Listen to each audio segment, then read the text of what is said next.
Welcome to Chicago State of Mind, the podcast where we explore the people, stories, and ideas shaping our communities and our lives. I'm your host, Cheryl Maynor. Today, we are honored to welcome a true trailblazer.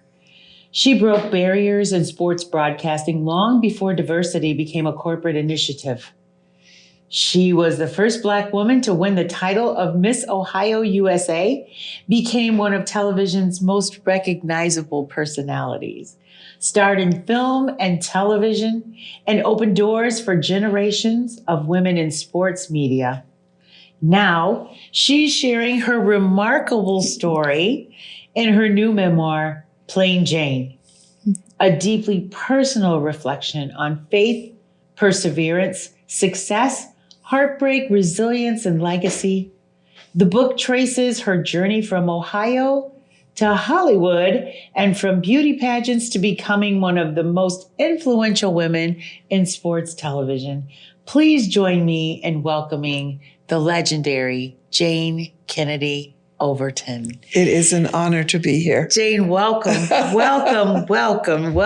Chicago State That's of quite Mind. a nice intro. Oh, and worth every second, every breath of it. Thank you very much. I'm so excited to have you here. I'm excited to be here. This is good. This is a life moment for me personally. And I know you already know, but we'll get to that a little bit later. Okay. So I wanted to talk with you because we say your memoir begins long before the spotlight. So tell us, because this is Chicago State of Mind, we get a little bit more personal here. Okay. This is the opportunity for you to just talk and about who you are, where you came from, and most importantly, how. We have so many young people who are out here nowadays, and you know the state of our world right now, and the state of our people, and the state of our community, and the state of our young people. And I think sometimes they don't know, they know that people become legendary. They know that people are there who they can look up to and that become icons. But what they don't know, and they don't get to hear often, is how they did it. So I'm on how they became. And that there was, like we said in the intro, there was strength, there's perseverance, there's resilience. There's not generally a silver spoon story that starts out. Right? There's no recipe. There is none. And so on Chicago State of Mind, that's what I take the time to sit down with people and hear the stories and get to really spotlight for our young people and give them a roadmap, a how-to, if you will, of how you became Jayne Kennedy. So I want to start back at the beginning. That's a big order. It is. So we take it in little bites? Absolutely. Because we take it in little bites, and I'll lead you a little bit. I'm ready to say, just go buy the book. Well, we're going to get to the book. And the whole recipe is there. We're going to get to the book, right? Yeah. So this is a Cliff Notes version for sure. Cliff Notes version, yes. Because we want to get to the book, and then we want people to go and pick up the book, and we're going to tell them how they can do that, of course. And also, we're going to tell them how they can come and hear you tomorrow as you do your book talk. Wonderful. So, but let's start at the beginning, sort of, right? So let's talk about the young girl growing up and let me lead you on. What values did your parents instill that stayed with you until now? I think that's a very easy question because my parents just they had 5 girls and 1 boy who was the baby. Yeah. So they were truly invested in making sure their daughters had a career and a life ahead that was better than the one they had, which is what we all hope for. And when we have children, we hope we can send them forth better than what we had. So they made sure that we had education. They made sure that we had opportunities. My dad would have 3 jobs, and then he would still come home and take me where I needed to be. there's so many things that I could say about my parents in terms of the way they supported me. And that's one of the reasons that I start playing Jayne with my childhood and the way that I was brought out. Because a lot of times you see a book and it's talking about how challenging life was and how hard it was, and being, don't have any food, you don't have clothes, you don't have this, you don't have that. But they survived. But my family, maybe we didn't have the money, that's for sure. But my mom and my dad made sure that we didn't know that. What we knew is that we had clothes on our back. Even when we made them, my mom taught all of us how to sew. I sewed my wedding dress. I sewed many of the gowns I wore on television later on. And my dad, would take us. Wait a minute. What? What? Yeah. You sewed your own gowns that were on top. I did. When we saw you. And all the bridesmaids' gowns. Oh my gosh. For my first marriage. My mother made the gowns for my flower girls. Yeah. She made all of their gowns. I believe she made my sister's gown as well. Mm-hmm. Yeah. What a lost art. Do you still sew? I do, but most people don't. No, most people don't. Then when you go to find a good sewing machine, they're very hard to find. Mm-hmm. And the retail stores that would sell those types of materials, they're gone. Yes. They're gone. Yep. Unfortunately, it's becoming a lost art. It is. There's a picture in my phone, I'll show you when we're done, that my daughter yesterday is in LA, and she's in a classroom that a friend of hers from high school back in Virginia is teaching a sewing class. And my daughter is sitting in the sewing class. I bought her a sewing machine for Christmas because that's what she said she wanted. And she's sewing. I was thinking, beautiful. I bought one of my daughters a sewing machine. It is still in the box. Well, this is the second one that I bought. She's 43. I think she was maybe 8 when I bought it for her. It's still in the box. She told me she wanted it for Christmas. That's what she wanted. And I said, what happened to the other one, right? Yeah. Well, it made its way back around, so I'm glad to hear it. But what a wonderful skill to still have in an art form. There's an art to it. But, there was something that you were just saying that nowadays I hear people and you see people, and what you said about not having a lot, about having to make your own clothes and not having that, about your father and having 3 jobs, where that used to be something that for most of us was normal. It's what you did. Now it's almost a recipe sometimes for why we can't. And I think why we can't do what? Why we can't do things. Why we can't step up. Why we can't make it. Why we can't. And we can, right? We can do it. I think one of the problems with that is we have now a society where both parents work. True. And so you have no one at home to teach them. And then you have young people who are going around with headphones, iPads. Yes. And I'm not saying that those are bad things, but it's a change in culture. Mm-hmm. And so, I would love for my daughters to have learned how to sew, learn how to knit, learn how to, plant a garden, all the things that we did when I was young. But society changes, it evolves. Yes. So what scares me is that what the future might bring in these days. I'm fine with who they are now. Well, this is the opportunity, with things like this, with books like your book and you getting out here, and some of the other of our legends and our icons getting out here and telling their story is one way that we can do our best to shape the young voices that are out here now. Folks that came behind you, right, immediately behind you, or we followed you, you already shaped us, right? But there is this great opportunity to reach back again and to continue with that work. So I really want to just say congratulations to you. Thank you. So let me ask you a couple of questions. What were some of your dreams before America knew who you were?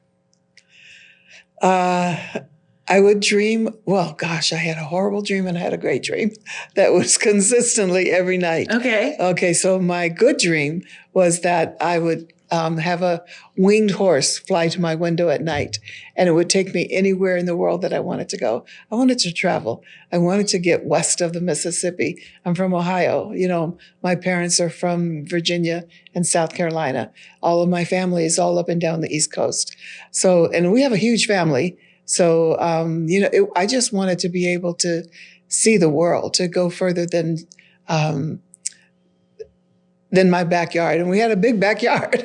But, at night I would dream of this winged horse that would take me away. And I would hear the B&O Railroad whistle every night that it came through town. And I would wonder where it was going. So I knew I wanted to go places. I just didn't know how at that point. Yeah. Yeah. You say you're from Ohio. Where Yes. in Ohio? Wycliffe. It's just east of Cleveland, Ohio. Okay. And it's pretty much on the shore. But it's on Lake Shore. Of Lake Erie. Lake Erie, Mm-hmm. yes. And like I said, I had an amazing childhood. I was great grades in school. I was liked by all my friends in school, but I was not liked by the parents because they still weren't ready to accept a Black girl going forward and doing all these things. I would voted for what is it done in every fall? Homecoming queen. Oh, the homecoming. Yes. I forget things now, That's but okay. homecoming queen. I was elected to go to Girl State for my high school teachers. And then the girls on the bus ride down, they told me that I should run for governor, which I did. I was always energetic. I was always willing to reach out and try something. You ran for governor. Yeah, I ran for governor. Beautiful. I lost.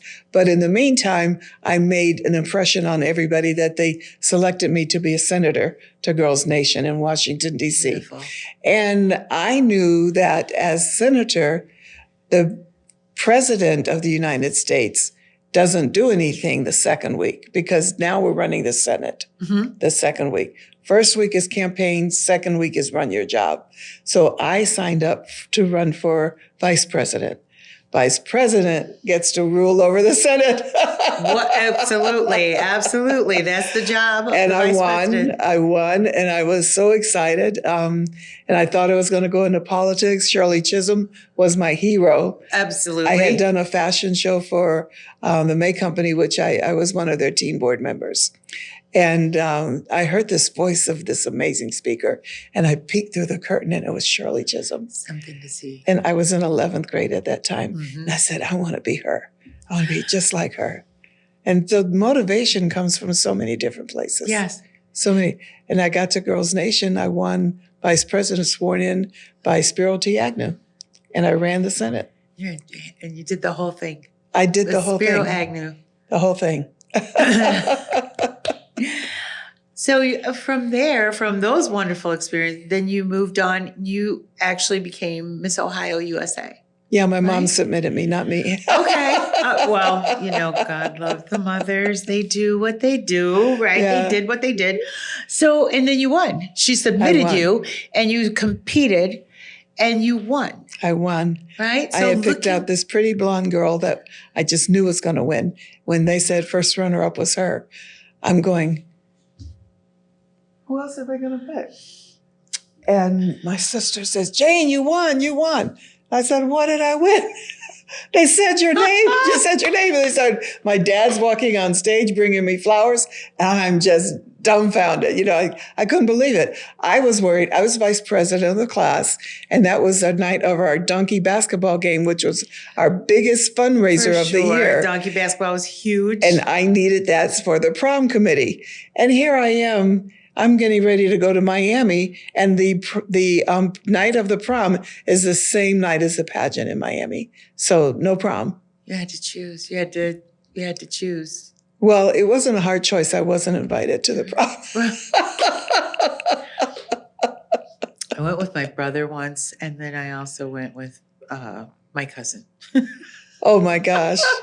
Oh my gosh, that's worse. What it was. They came, two of my cousins came, and one was with me, you know, and then the other one took my friend, and Wow. our parents, my two uncles and my dad, you know, gave us the car and they gave us money to go eat dinner, and we had a blast. But yeah, but growing up taught me many, many lessons leave. about the strength that I had. Sure. And it taught me how I can make things happen to my best intent. Yeah. So I'm in Miami, and they said, okay, so you go up to the microphone and everybody says, hi, I'm Jayne Kennedy, and from whatever place you're from. So I got up there and I said, I'm Jayne Kennedy from Wickliffe, Ohio. They said, no, you can't say that. Nobody knows where Wickliffe is. It's a small town. So you're going to have to say, I'm Jayne Kennedy from Cleveland, Ohio. I said, okay. So the rest of the week, hi, I'm Jayne Kennedy from Cleveland, Ohio. The pageant is live. So when I step up to microphone, I say, hi, I'm Jayne Kennedy from Wickliffe, Ohio. Can't take that back. And that's where you're from. The prom committee had set up microphones and televisions throughout the prom. They went crazy. They're going, yay, Jayne, Jayne. So the mayor put up a sign, welcome to the home of Miss Ohio, Jayne. Well, I said Jayne Kennedy. It's Jayne Harrison. So welcome to the home of Miss Ohio, Jayne Harrison. And the neighbors tore it down.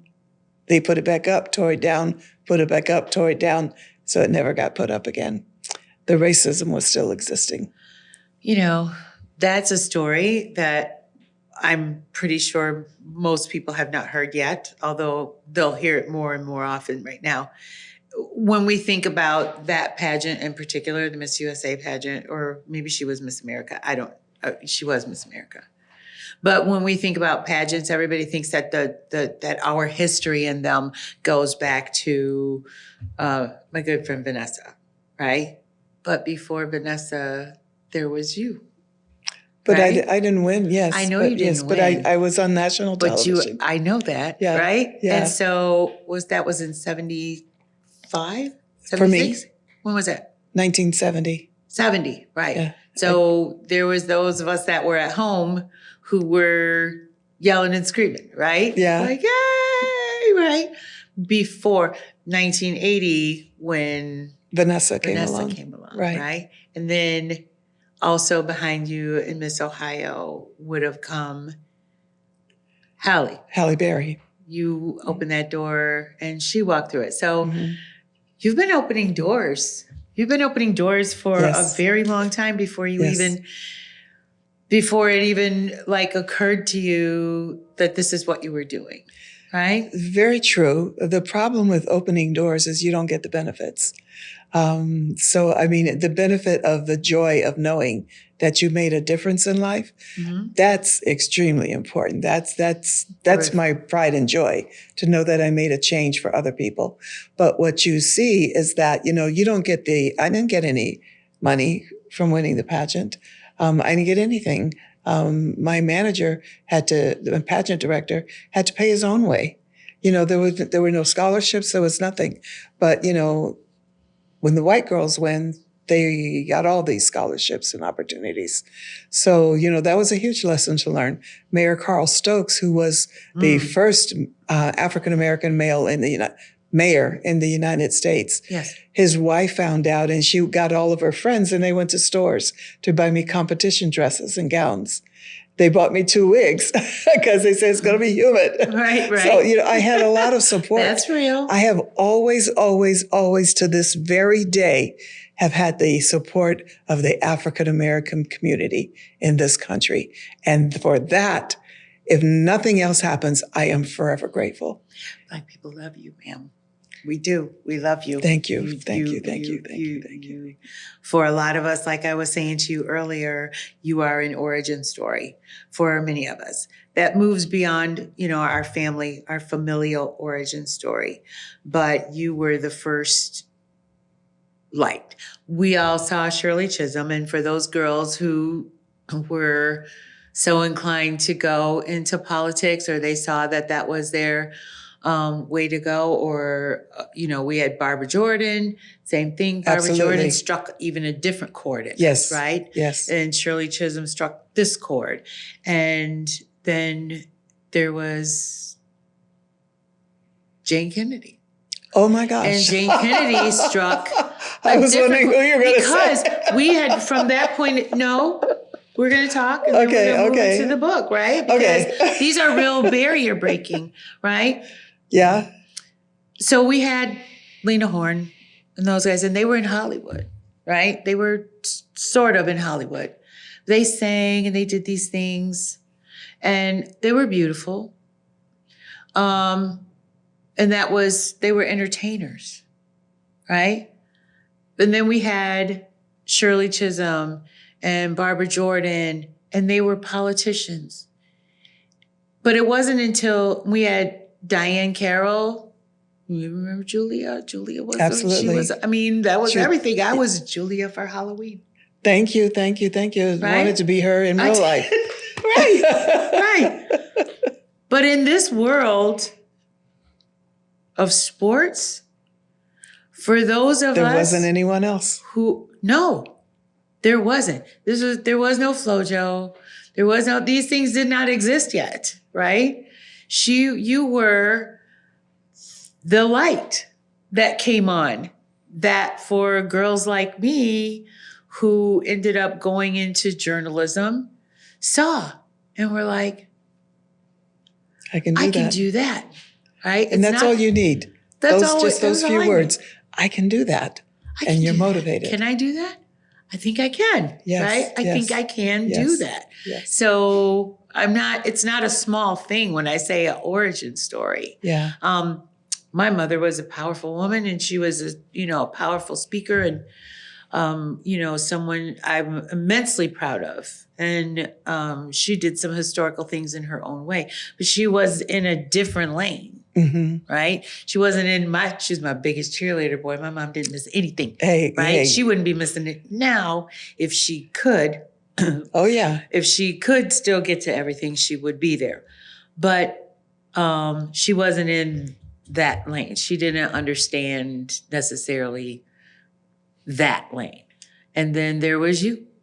And so we're going to get into that and breaking barriers in television and sports. In the process, and let me just say, in the process of writing, playing Jayne, I reached out to Oprah for some advice in some matters that I didn't know should be included or not.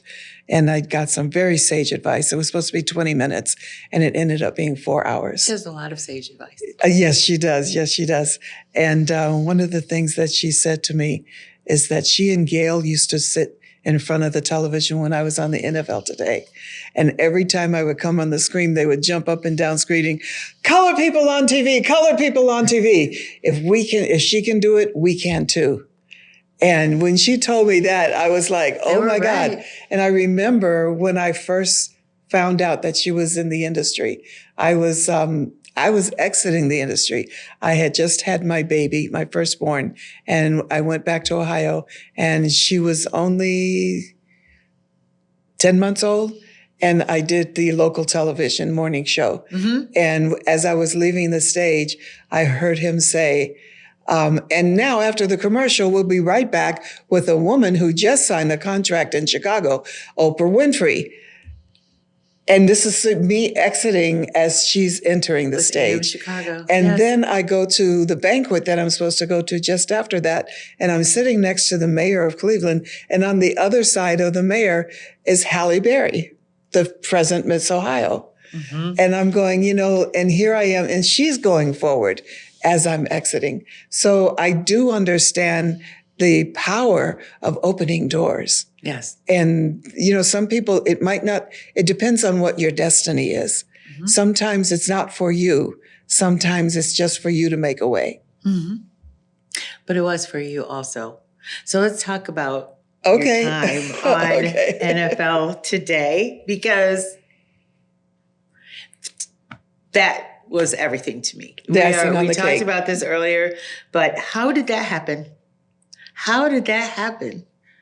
Well, Leon and I had heard that they were looking for somebody to replace Phyllis George. She'd been there for 2 years. Okay. She was the first woman on the national network show. Mm-hmm.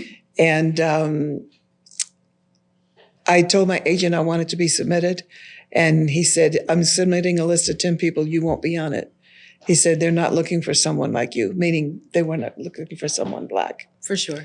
And so they got turned down. He submitted another list and another list. Everybody was turned down. And every time I asked, pleaded, he refused. So I called Jim Brown, who was a friend of ours, a former player for the Cleveland Browns. Yes. And so here Jim Brown says, well, I don't know anybody. Let me turn you on to one of the field producers, who said, well, let me turn you on to Bruce Jenner's manager, Caitlyn Jenner, Bruce Jenner's manager.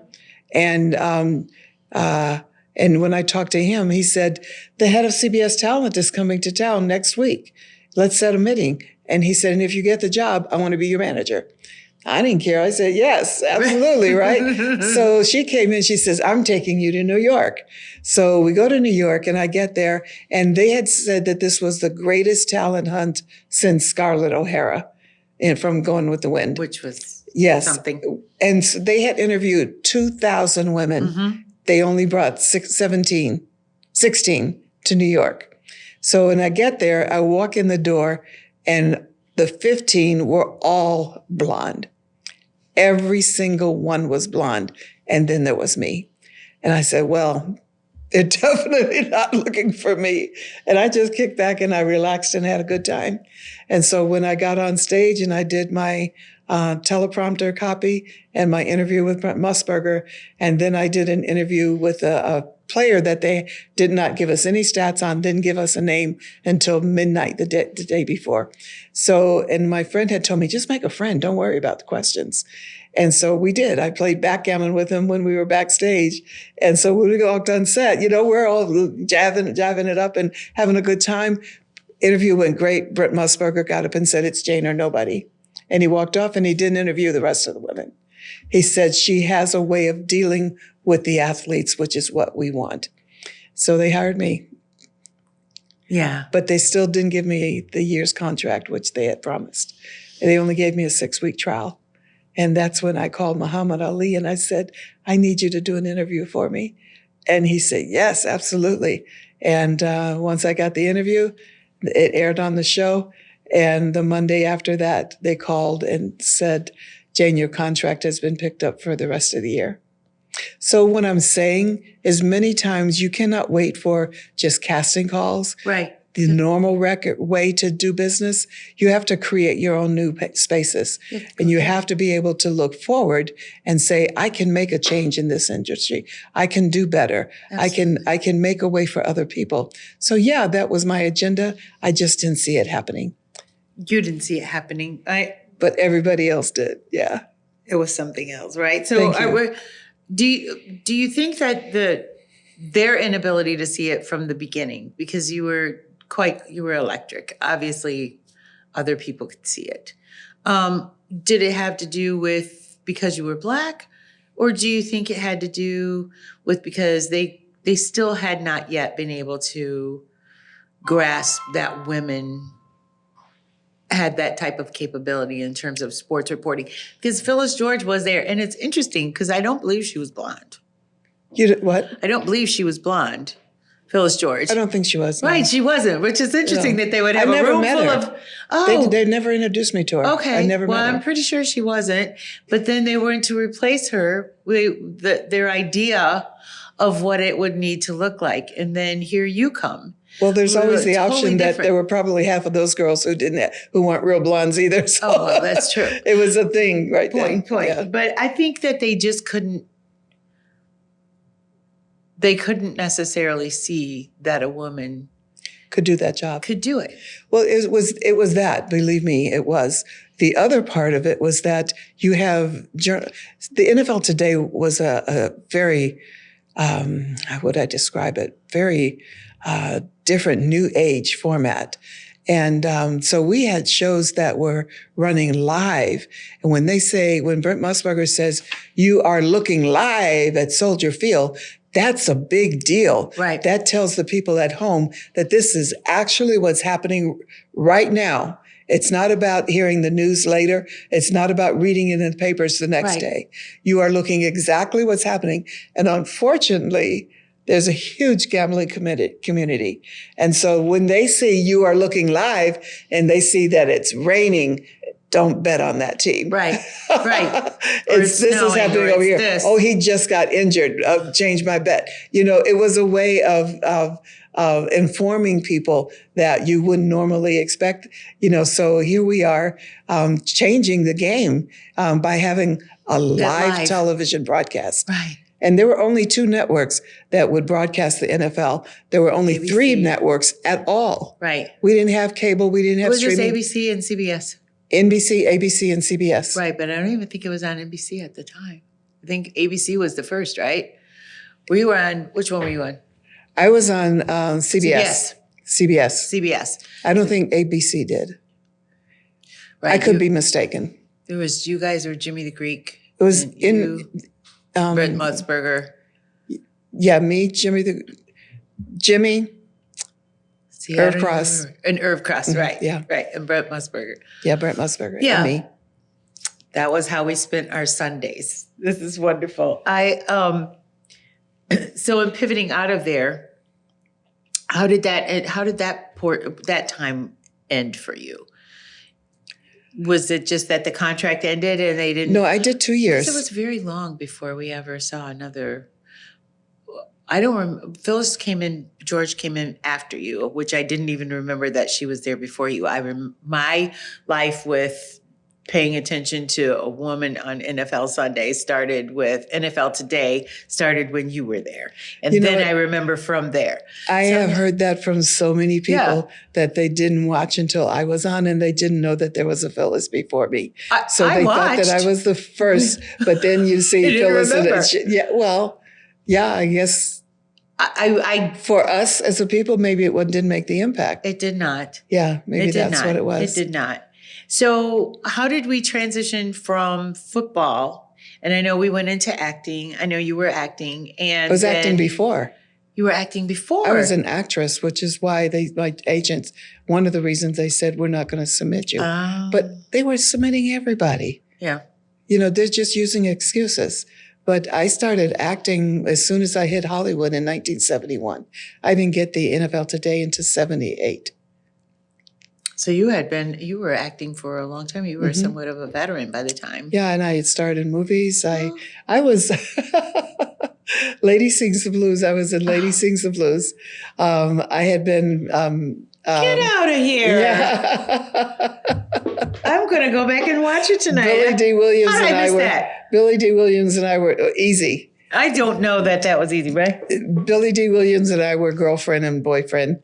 And the same way that they showed the opening of the movie with Diana Ross and her character, they had the same thing for Billy and his character, me being his girlfriend. So we had all these scenes.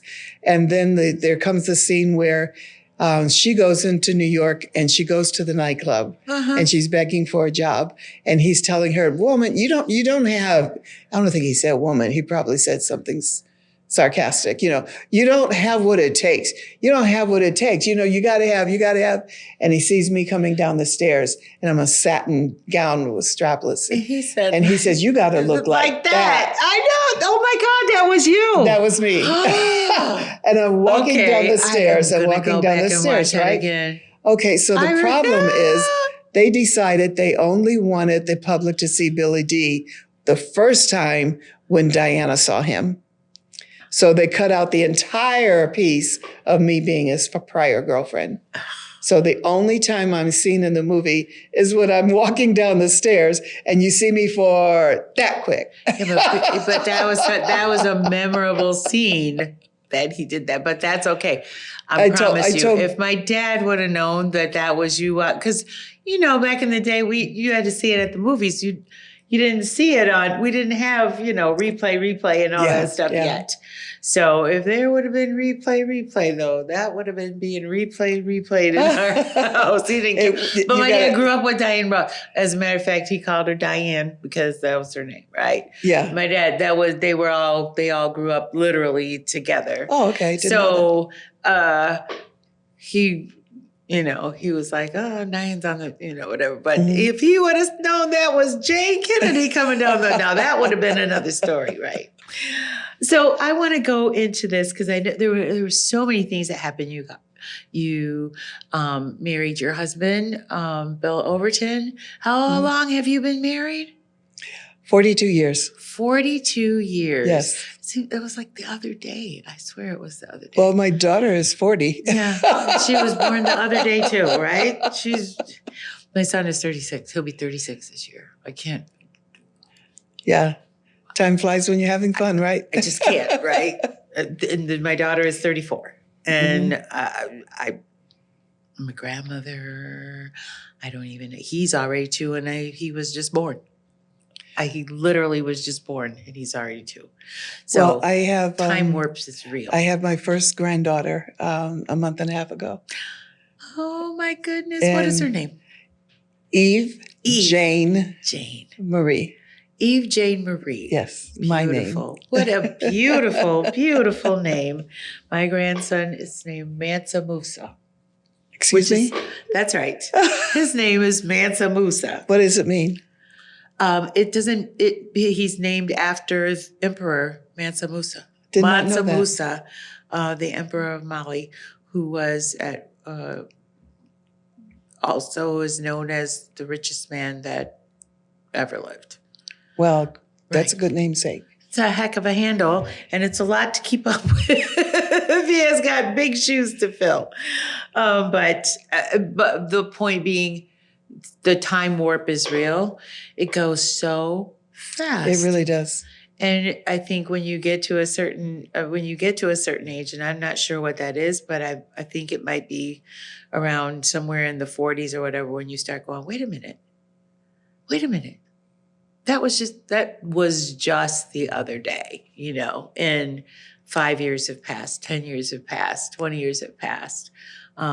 So note to our listeners, because this is on podcast and on YouTube, we want to make sure that we're using every minute of the time that we have, because it goes really, really fast. It really does.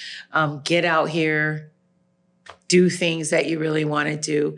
And if you feel like writing a book about it, write a book about it. So that's going to segue us into our next segment, which is about Plain Jayne.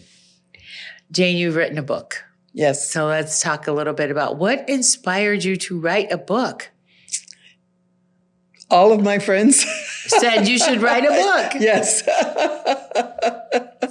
And I said, I've never written a book before. I'm not a writer. I've been a producer. I can do editing in the edit bay. I can do singing, dancing. I can do sewing. I made gowns for my pageants, even for the Miss Universe pageant. And for all these other grand TV shows, I made those outfits myself. And so I can do pretty much anything.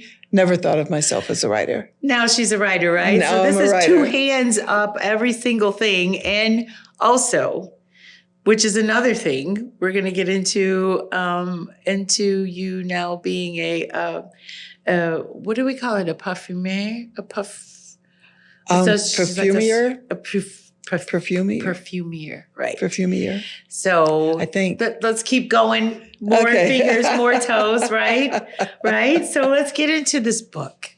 Okay. So I can't write a book, but you can write a book. Everyone was telling me to write a book. I did a show with Kenny Kingston, and he said, he calls everybody Sweet Spirit. He said, Sweet Spirit, you must write a book. And you know who wants you to write your book? Your grandmother. I'm named after my grandmother. My grandma Jayne. Is Jayne? Yeah. And when he said that, I said, I have to do this. And so I went to my mom and dad's 50th wedding anniversary. And my sister Brenda, she said, Jayne, you have to write a book. And so I went back to her house where I was staying, and I just got under the covers and the flashlight and my pen, and I just started writing. And I wrote and wrote and wrote and wrote and wrote and wrote and wrote and wrote. That whole summer went by. My kids are going, "When are we going to go play, Mommy?" And I said, I'm writing. But I just had so much in my head. I said, I have to get this on paper. So there's something when you're writing a book, you were writing it by hand, and there's something so cathartic when you're writing things down. But so this was your process. You were just writing and writing. I didn't have like a guideline as to like what the direction of the book would be. I just wanted to there's so much, I had gone through so much trauma at that point and so much exhilaration. There were so many things coming at me that I said, I can't sort it. I can't decide what the book is going to look like. I have to just get everything on paper, and then I can see what I have. And so that was my method. Okay. So that almost sounds like that's an intense exercise and journey to take in itself, and actually sitting down and writing it all out. How were you able to do that?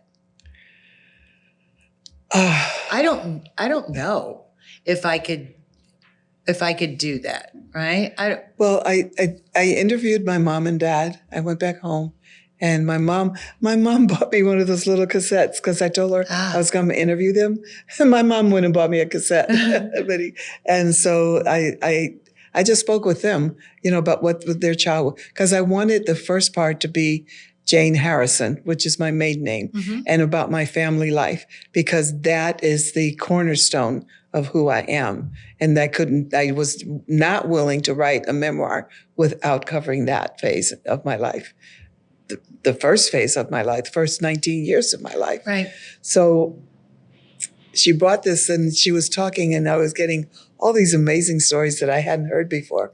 My dad, who is a storyteller beyond belief, and everybody says, oh no, there he goes telling that story we've already heard before. But my dad was telling me the story about how his mother died. I had never heard that story before.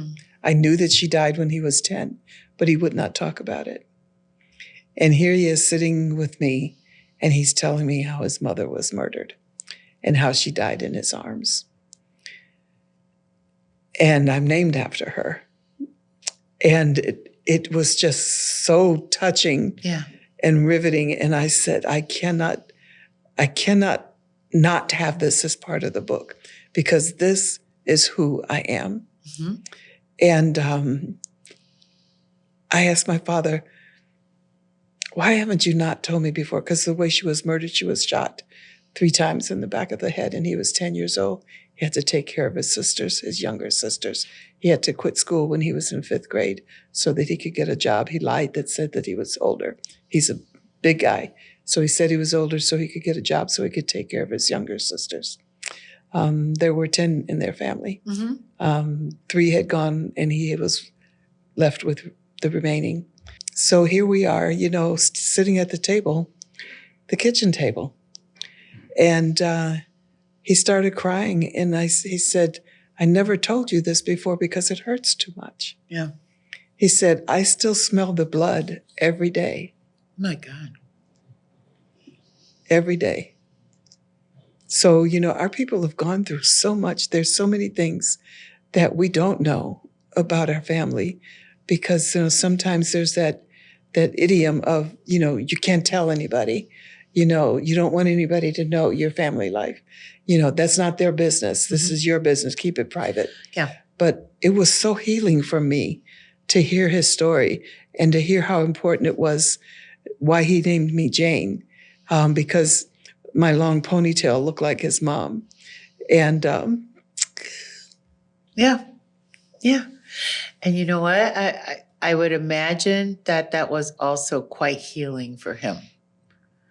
Like when we tell these stories, Jayne, like you're telling now, and like that are in the book, and we open up, and your dad was even able to open up even if he had the recorder and he had to do it. You know what I mean? He was carrying that inside of him, and then he released it, and it had to be something. A lot of us have those types of stories. But my grandmother passed when my dad was in the Army, and he was 17, and he had enlisted, and right after my grandmother died, he enlisted when he was still only 17 because the pain was so terrible, right? And I'm named for her, my grandmother Naomi, and I'm Cheryl Naomi. Nice. But yeah, these things existed, and his father, my grandfather, same type of a situation with his mother, and she was murdered in Kentucky, and he and his sister and their baby brother, so these are, it's heartbreaking, but it's also, these are stories of resilience. And when I'm asking you questions about, how did you have the strength to be able to do this? That's there right. It is. And there it is. People say, why don't you just write about Hollywood? And I said, but then you wouldn't know who I am. Yeah. I said, I am the way that I am because of my mother and my father. Point blank, that's it. And all the things that, that they did to sacrifice for their daughters and their son, and my dad passed away when in 2014. And I was sitting in the living room, and Zaire was off at college. She's my baby girl. She was off at college. And I got a call from Copper, who's my second daughter. And she was crying. And she said, Mommy. And I said, what's wrong, baby? She said, Grandpa died. And I heard the most strange, outrageous sound come out of my body that I've never heard before. Yeah. I just screamed. Bill was in the house. He came running. What's wrong? What's wrong? And I'm down on the floor, and I couldn't let the phone go. And I'm just screaming and screaming because my dad was everything. Yeah. And he taught me so many things in life. And that had to be a part, because you can't understand who I am unless you know the strength of my parents. My mom got a job in Washington, D.C. She left home when she was 17. She said, I'm not going to pull tobacco anymore. And she went to Washington, D.C. And she gets on the bus. And every day she gets on the bus to go to work, guys are hitting on her. My mom was gorgeous. Still is. My mom is gorgeous. She'd get on the bus and everybody's trying to hit on her, even the bus driver. So she said, girls, you get yourself a knife and a gun and not be afraid to use it. And that was my mom. My mom is a very strong woman. And, people, and she said the bus driver tried to attack her once, the bus driver. And she whipped out that knife and backed off. And she got off the bus. So, there's all these stories. And I said, that has to be a part of my journey. And then I get to Jayne Kennedy, which is when I got married, left Ohio to move to Los Angeles to begin a career in Hollywood. And that's my life with Leon as a Kennedy. And then our divorce 10 years later. And then we go into Jane Overton. Yes. When 3 years later, I married Bill Overton. And I have these amazing daughters with him. And then we get to the point where, okay, so now we have this whole family together. So who am I? Because I've never lived by myself before. And I said, it's always somebody's mom, daughter, somebody's whatever. And I say, who am I without all of this? Yeah. And I wrote this whole segment for the end of the book. And then when I finished, I realized that's really stupid. What? I said, that's really stupid because you are who these people made you to be. So you can't say, who am I at my core? Your core has been built by the stacking of all these experiences in your life. And I discovered that and I said, okay, because these 4 quarters have been written in relevance to first quarter, second quarter, third quarter, fourth quarter, yeah. like in the NFL today. Yes. Okay. So now my new segment is going to be, because I realize I am not done yet. Yeah. So I go to overtime and I write another whole section. Overtime, right? Yes. And maybe even, God willing, and the creek don't rise, we'll get to double overtime, right? Oh my gosh. Wouldn't that be fun? Why not? And call that the name of the book. Why not? Double overtime. So I want to just say that, oh gosh. Okay. God bless you, because this is a lot, but to be able to go back through all of this and speak on it, it takes a lot of inner strength, Jayne. And I just want to let you know that I'm very appreciative that you just did that and that you just shared that with us.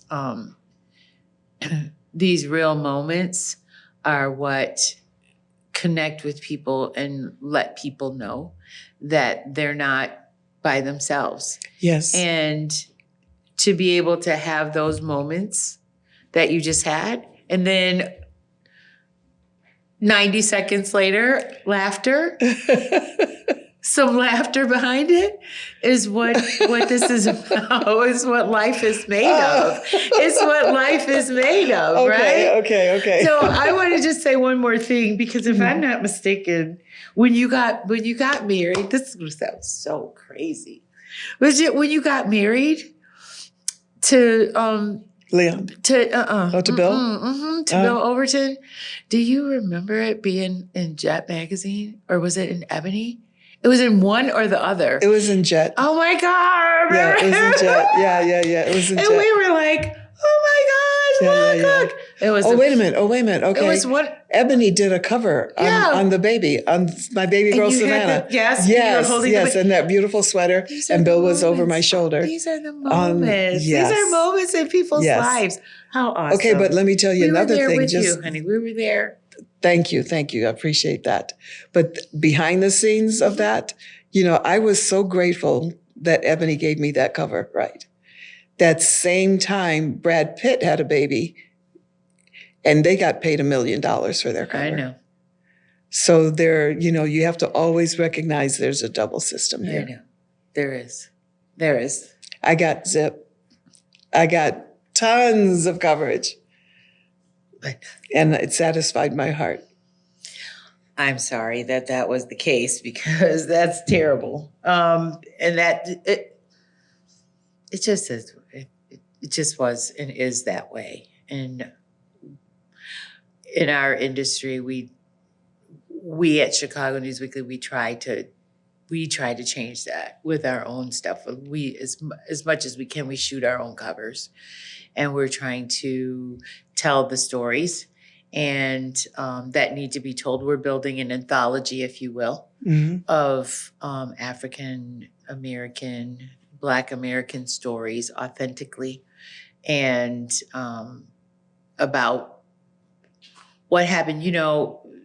Life for us was brilliantly chronicled all the way through the Great Migration, especially if you live here in Chicago. Mm-hmm.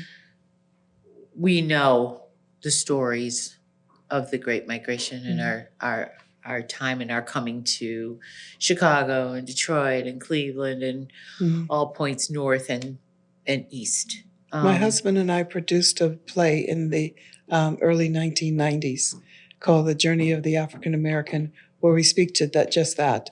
We start in Africa, bringing the slaves over on the boats, settling in, slavery, emancipation, the Great Migration North, and then the wars and Black people coming to being and then taken away.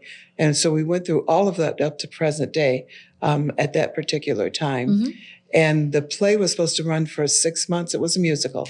And we had hired the most amazing talent in 31 actors, most amazing talent, dancers. People started coming back over and over again. We were supposed to run 6 weeks. It ran for 10 months. Wow. And now that's an extended. And then when Mandela was freed and he was invited to come to Los Angeles. Mayor Bradley invited us to do a command performance for Mandela. So all of our cast members came up on stage and they started. The last song in the musical is "Family, Family, we're the African American family." We changed the lyrics. Mandela's free, Mandela's free. Oh. He's with the African American family. And oh my God, everybody was crying. Everybody was crying. He walked down the steps with Mayor Bradley. And oh my God, it was just so amazing. So I've been so blessed in so many ways. An honor. Yeah. So what we're doing here, and you're here today, with Chicago State of Mind, but what I'm doing with this show and what we're doing with Chicago News Weekly is that we're telling the stories post Great Migration. So what happened with the generations, like your family and your folks came north, and what happened when they gave you the ball? Yes. And you picked it up? Yeah. Where did you take it? And that's literally what we do with Chicago News Weekly every week. That's what our focus is. So I'm so excited that you're here with us today to help us with that. When I say we're building an anthology, I really do mean it. So when we go back and we have you do an interview and we do the cover story, we're building a book. I understand. A new book. Yeah, I understand. That will go on people's coffee tables that are telling these stories of the generations, what happened. Right? I want you to please tell everyone how they can get your book. How do we get it? You can get the book on Amazon. Okay. And you can also find it at JayneKennedy.com. JayneKennedy.com. At JayneKennedy.com, right? JayneKennedy.com. You can find the book. You can find my fragrance, Jayne Kennedy Sun and Jayne Kennedy Moon, created with me in mind. Everything about it is about my life. East African opals. My birthstone is opal. So tobacco leaves. My mom grew up on a tobacco farm. Yes. And we have frankincense and myrrh from East Africa. I went to Egypt, and I was so stricken with Egypt. And so when I set foot on the ground, I felt like the roots just sprang through the earth. And I've never forgotten that feeling. So that's part of, we have frankincense and myrrh in here. So there's so many parts of me that's in here. The gold in there as well. Correct? Yes, the 24 karat gold flakes. Guys, how many times do you see that on a fragrance? And they're refillable. So you don't have to buy it over and over again. You could get refills. But this Jayne was something Kennedy that's Sun and Jayne Kennedy Moon. Yes, available and they at are so soft and such beautiful fragrances. She rubbed it on, and it is just absolutely beautiful. So I'm going to be going on to JayneKennedy.com. Yes. That's JayneKennedy.com. And we're going to order Jayne Kennedy Sun and Moon, and also Plain Jayne. Plain Jayne. The book, get it, let's read it. And may I just say, for those of you who are my book club family out here, get the books, read the books, make it a book club, one of your book club selections, and let's sit down and talk about the experiences that she talks about in her book, because this is a life that we need to celebrate more. Jayne, I hope to see you on all kinds of shows coming up and all over the place talking about this book in your life. I think that we need to bring it back up, and we need to make sure that we're really celebrating all the doors that she opened up for so many of us. And for, I want to say on behalf of the little old girl from Allegan, Michigan, thank you. Okay, thank my you, pleasure. Thank you. She will be this evening, although the show might be past by the time you see it. By the time you see the show or you hear it, the event may have passed, but she will be at the Urban League Empowerment Center, the Chicago Urban League Empowerment Center, which is at 8331 South Stewart. For those of you who don't know who Stewart is, it's where the Walmart Training Center used to be, over there off of 83rd Street. Everybody knows where that is if you're from Chicago. The Chicago Urban League Empowerment Center, as she will be doing a book talk and a book signing. Absolutely. And she's brought here by Claude Robinson from the Onyx Strategic Partners. So I want to say thank you to Claude for bringing her here to Chicago. They've been wonderful. They've been absolutely wonderful. We are so blessed to have you here, Jayne. It's my pleasure. I thank you so much for coming on Chicago State of Mind. Thank you. We will have you back, and we will definitely be doing the interview. Okay. And I can't thank you enough. Oh, it's my pleasure. My pleasure. Absolutely. I love the title, Chicago State of Mind. Did you get that because I'm in a New York state of mind? Kind of, yeah. I lived in New York for a little while. Yeah. And, but there's this thing about Chicago. So I'm going to go ahead and ask you, because this is a Chicago State of Mind thing, right? But you've been here in and out enough, and you knew you were coming here. And so when you think of Chicago, what do you think about Chicago? What is your Chicago state of mind? The very first thing that I always think of when I come here is John Johnson and how gracious Ebony and Jet Magazine were in terms of helping me to build my career. I had a guy interview me, and he says, I've talked to other actresses, and I'm talking to you. He said, you never had a hit movie. You never had a hit this. You never had a hit that. Why are you such a huge celebrity? I said, because of John Johnson. But this was in the mid-'70s. Right. Yes, I had just come to LA. So he was right. I didn't have those things. Diana Ross is out there. True. All those other people are out there, mostly men, because they weren't giving Black women many parts back then. But, he said he was right. And I said, it's because of John Johnson and Johnson Publication. The photographer, Isaac, was just amazing. He came to Cleveland to shoot me when I won Miss Ohio. My dad said, no, I'm not letting her pose in a bikini. And he said, well, you can go with us. So my dad said, okay. So my dad's standing there with a sheet and in front of me. So every time Isaac wanted to take the shot, he would take the sheet down and then would go back up. And by the time we were doing this 10 times, everybody was laughing. And so, I just love John Johnson had stayed with me through thick and thin, through all those years. And I miss him so dearly. And Ebony Magazine has been wonderful. They signed me to contracts to represent their brand many, many times. Yeah. And I just have nothing but grace for Ebony Magazine and Johnson Publishing. Well, thank you. I wish we still had them. I do too. We miss them. They're definitely missed. So, Jayne, I want to say thank you again for sharing your story and your wisdom and your courage and your perseverance and your grace with us. Thank you. And your memoir, Plain Jayne, reminds us that true success is not simply about achievement. It's about resilience, purpose, faith, and the courage to keep moving forward despite any obstacle. And thank you for joining us for another episode of Chicago State of Mind. Chicago State of Mind is a product of Chicago News Weekly and the CNW Studio. Today's episode is produced, as always, by CaveRoom Entertainment.